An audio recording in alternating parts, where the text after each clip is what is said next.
Greetings, sisters and brothers. This is Milton Alimadi, publisher and editor of Black Star News. Please visit us on blackstarnews.com.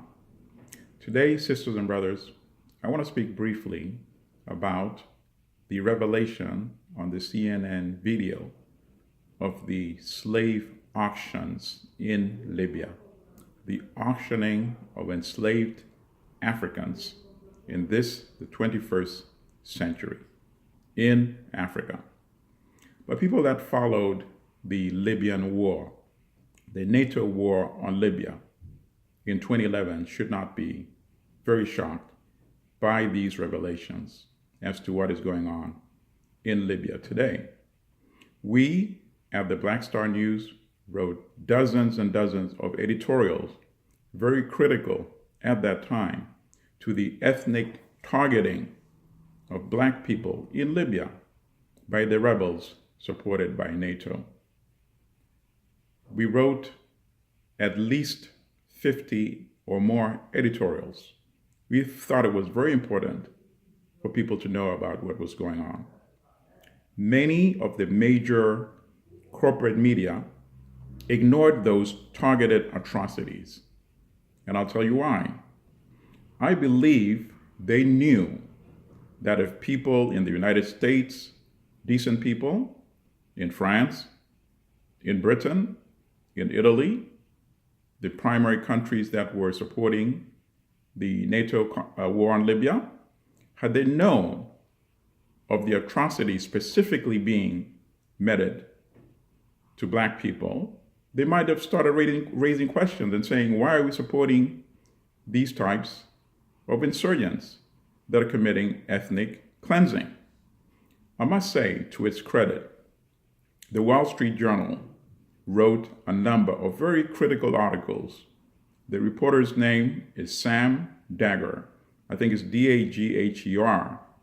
And I strongly recommend that people Google and look up the articles that he wrote, specifically about the targeting of the city of Tawergha. I believe it's spelled Tawergha. That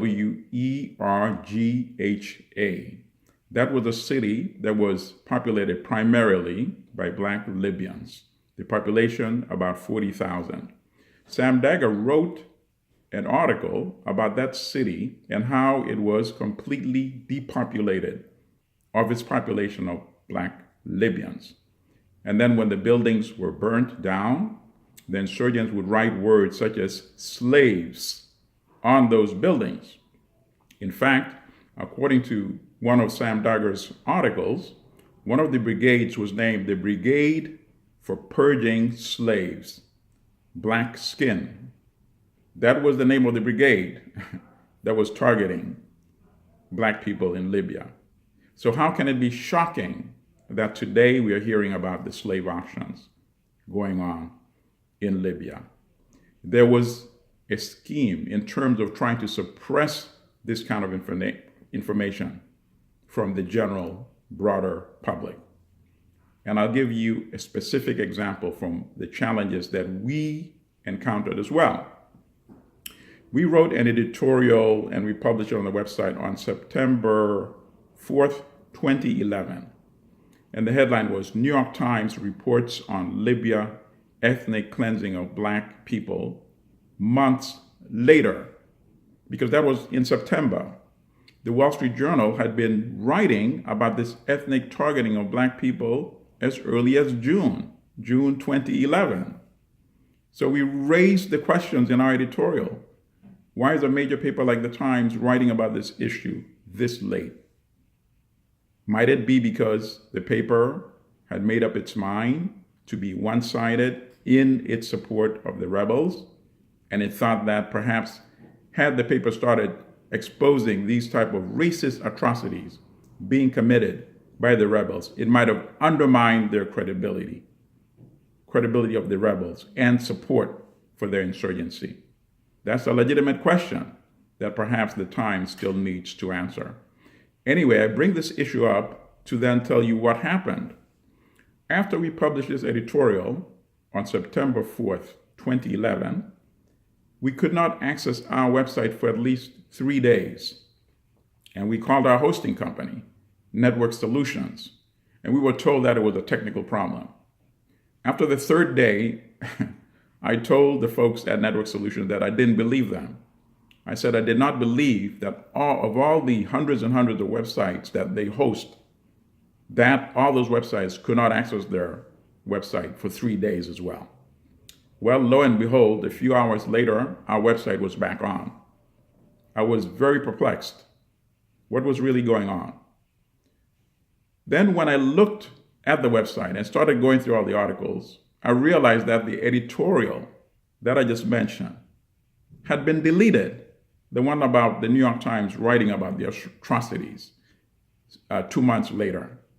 In that same editorial, we had urged people to call the editorial page of the New York Times and ask them why they weren't covering this atrocity.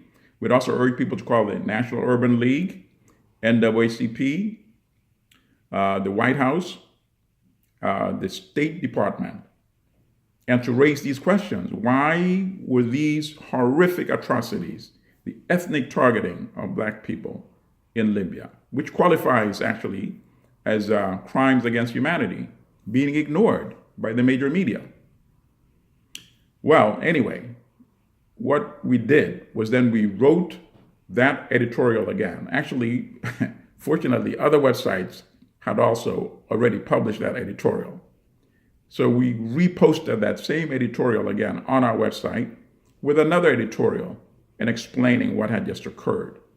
And the new editorial had the headline, "The Libya Editorial Someone Doesn't Want You to Read." And people can Google and they'll find that editorial, which we reposted. We reposted it on September. It was about 4 days later, so 5, 6, 7, about the 8th or the 9th of September. We reposted that editorial.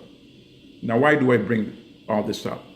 I bring this up because had these same countries, these major countries that supported the insurgency, condemned the ethnic targeting of Black people in Libya and taken some actions against it at that time, and not encouraged the horrific activity by not saying anything about it, we might not be witnessing what we are witnessing today in Libya. So I urge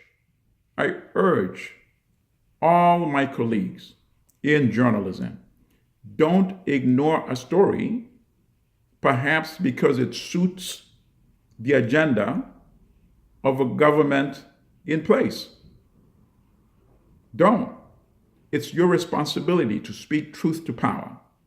And had all the major media outlets done that in 2011, as at least the Wall Street Journal did, we might have avoided what we're seeing today in Libya. Thank you, sisters and brothers. Please visit blackstarnews.com, and I encourage you to Google and read the editorials that we wrote at that time, as well as the ones that was written by Sam Dagger of the Wall Street Journal.